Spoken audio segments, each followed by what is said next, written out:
walloo koo biyya xiiqii bar biyya oromummaan faayaa biyya gootattii jabduu biyya akkoo manooyyee biyya baadittii maayaa.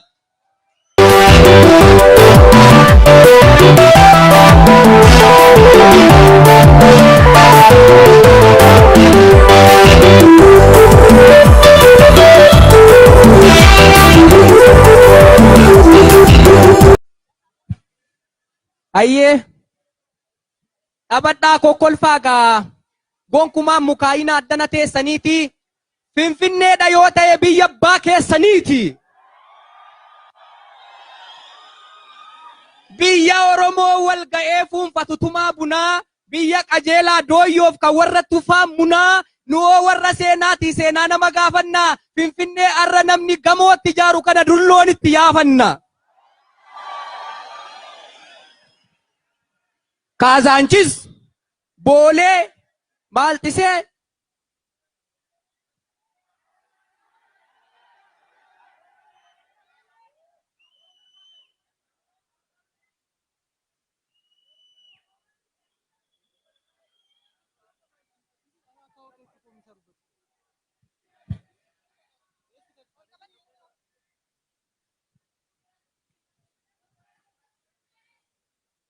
Indagama amma indagama Kaazaanchis Boolee Maaltisee sarra fooqiin bareedaa coqorsa turra ture dulloon keenyatu dheedaa. Finfinneen inni durii orri qabbanaa jedhee saawwan isaatti dhiffata. Finfinneen inni ammaa immoo filoo waan qoricha jedhee qaama isaatti dhiqata.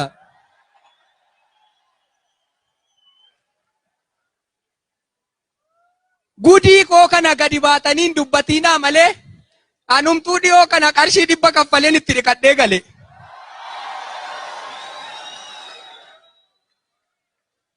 Nama wayii tokkotu kaleessa guyyaa saafaa bilbilee sanbata lafa nagaa dubbiidhaan natti duule. Ani akkuma koo duraatti dursa waan hundumaayyuu nagaa gaafachuun fedhee inni immoo sagalee qallifatee irraftaabbee naan jedhe.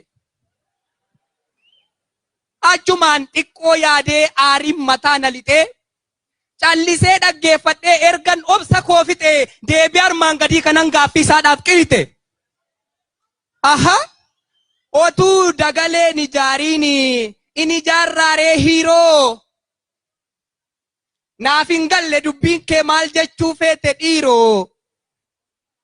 Aha lafti alkanoo miti isayyuu guyyaa saafaa qottee naaf haramtamoo maal geessifadheen rafaa.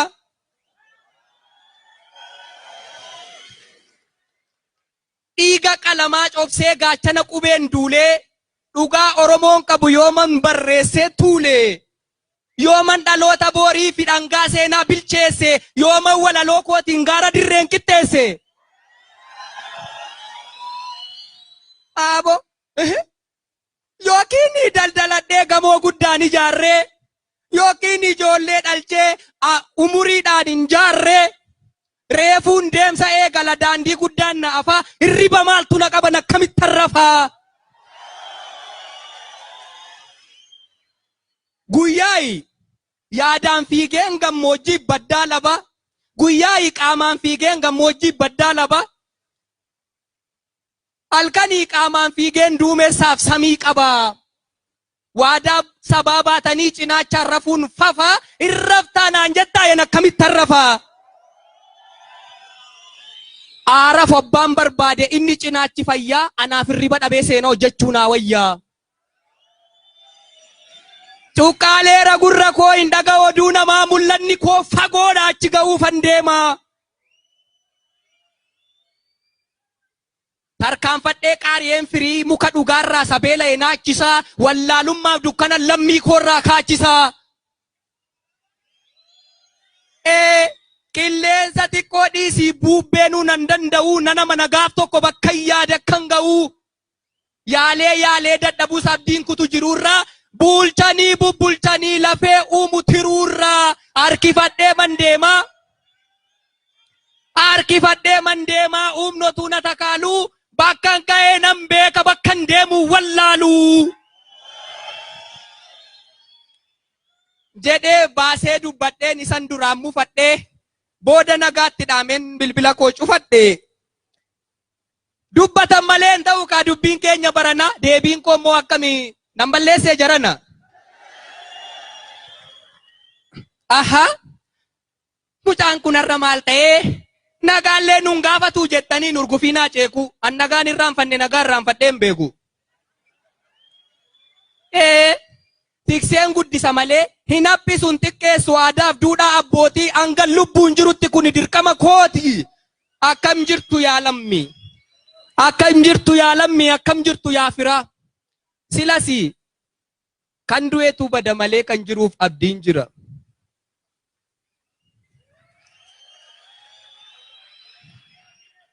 Walgeettii warra lafee wal argaa obbolaaf qomoo arri guyyaa wallooti walloo mallattoo Oromoo.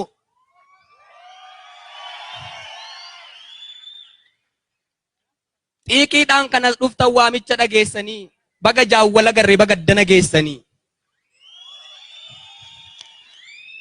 Wayyoo yaa warra lubbuun hin jirree yaa warra dachee seentanii yaa warra boolla buutanii walloon Finfinnee gubbaatti akkas kabajamuu isaa warri hin argiin duutan. Yaa gootota Oromoo yaa sabboontota sabaa takkaadhuma kaatanii yoo nu laaltan maal qaba. Gootittii Magadallaa warqee koo yaa warqituu takkaadhuma ol kaatee asitti nun argitu. Otuman gadi nu qabanii otuma nu micciiranii ijoolleen kee guddannee seenaa kee dhokate sana bakka hundumtuu dhaga'u Finfinneetti dubbanne. Kayya qasaanutti mi warqituu warqee namaa. Xiyyiitii dhuge kan jedhan sun xiyyiitiin bishaan ture akkamittiin dhugama.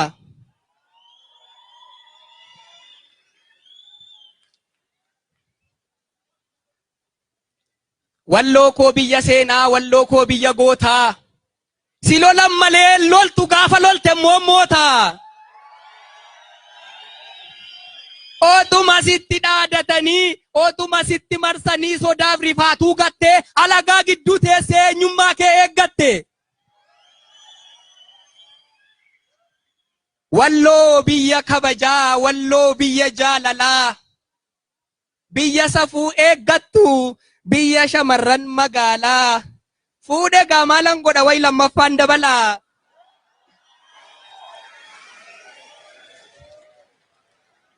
Fuudhe gaamaalan godha way lammaffaan dabalaa otuun hin fuune ta'e har'a bareedduu walloo tokko buddeen manatti gala.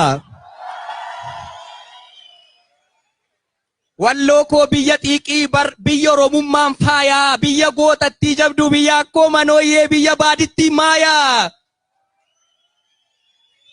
Hangam yoo dheeratellee dhugaa mul'isa barrii baadittii maayaa keenya yoodit gudit jedhanii maqaa jijjiiran jarrii. Gudit jechuu dhiisanii gullit otuu jedhanii iyyuu seenaa dhugaa jijjiiru kan akka isheetti gadi qabee sirnaan isaan bulcheeyyuu biyya sana keessa hin jiru. Gootummaaf Oromummaadhaan adaawii shishim gootee walloo qofa seetuu Sintigiraay amma Gondoritti waggaa 40 moote. Kan seenaa hojjetanii darban gootonni walloo kumaa. Eenyuun hin maqaadhaa eenyuun waamnan naadhuma. Kan diinni jaan agartee ofumaa boolla lixxu walloo koo biyya gootaa biyya balaa Zallaqaa qilxu. Balaa ilma walloo Oromiyyuu keenya se'ee waggoota meeqaatamaaf ittiin geeraraa ba'e. Kan walloon hin qabne maali?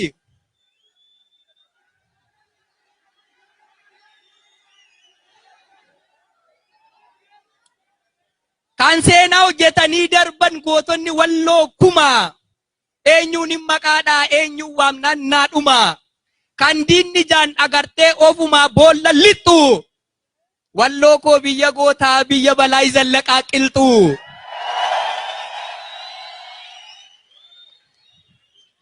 Balaa ilma walloo Oromiyyuu keenya se'ee waggoota meeqaatamaaf ittiin geeraraa ba'e. Wanti walloon hin qabne jira yoo jiraate maali ree? Biyya Muhammed Ali biyya tolaa qaanqiree. Warra kutannoon ka'ee nafxanyaan buluu didee biyya abbaa gaangulii biyya asarra shidee.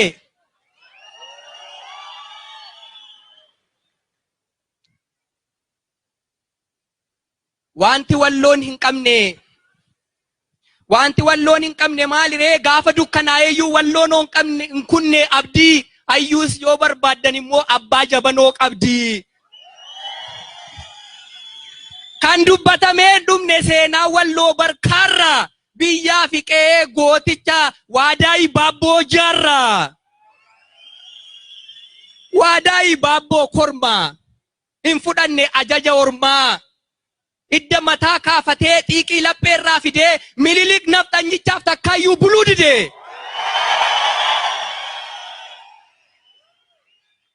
Fuulduraan oomaa dadhabnaan duubaan itti malanii goota keenya Waadaayiin Inxooxootti qalanii.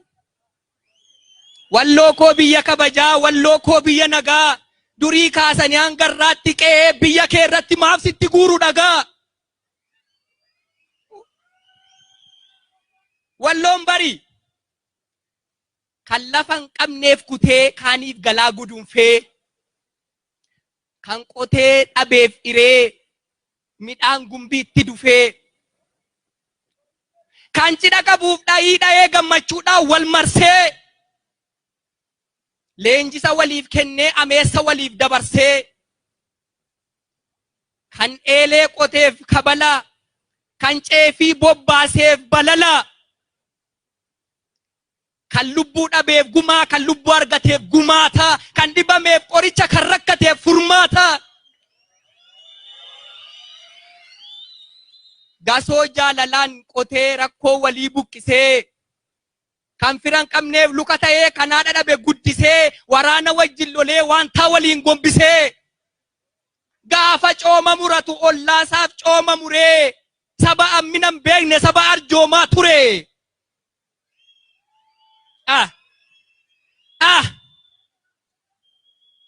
Way mataa baata malee ofii yaadaaree mormii.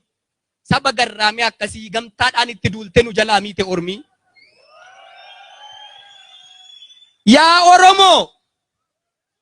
Yaa Oromoo! Dubbiin tokkummaa keenyaa dubbii taajjabaa taati. Walloo wajjin dhaabachuun dirqama namummaati. Dubbiin tokkummaa keenyaa dubbii taajjabaa taati. Walloo wajjin dhaabachuun dirqama namummaati. Eeboon maal nurraa dhoowwa gaafa gaachanni kufe, wanti karaa walloo dhufe ija keenyatti dhufe. Nutoo warra seenaatii seenaa nama gaafannaa, dammaqaa qeerroof qarreen walloo bira dhaabannaa. Furmaata nurka jiru maaliif fagoo joorsinaa? Dawaaf qoricha taanee madaa walloo qoorsinaa. Galatooma.